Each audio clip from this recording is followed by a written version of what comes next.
For today's news, the Isekai Gourmet Campfire Cooking in Another World with My Absurd Skill is getting an anime adaptation which is set to premiere in January 2023. Kiyoshi Matsuda is directing the anime at MAPPA Studio. The story follows Tsuyoshi, a salaryman who is accidentally summoned to another world with his only skill, food menu, which allows him to open an interface where he can purchase and obtain food-related supermarket items from modern Japan. He is ridiculed and decides to leave world peace to the heroes. Now, left to make his own way in this other world, Tsuyoshi uses his ability to create delicious dishes which even attracts the legendary wolf Fenrir.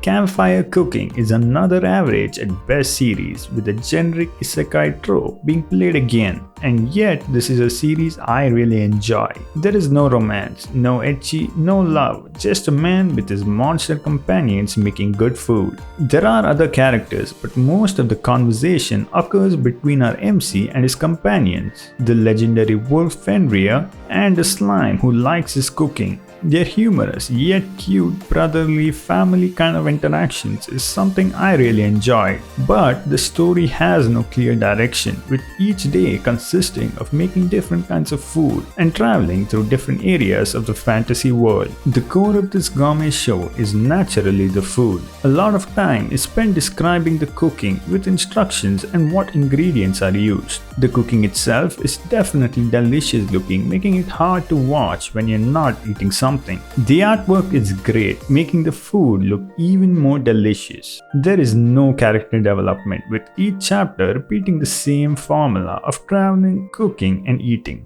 The tension of anything is non-existent and any kind of real conflict is absent, with every day being a cooking slice of life day. Overall, this show is straight average and can get boring with its repeating formula, but if you don't mind that and are looking for a chill slice of life isekai with absolutely no romance, then this is a series you may enjoy.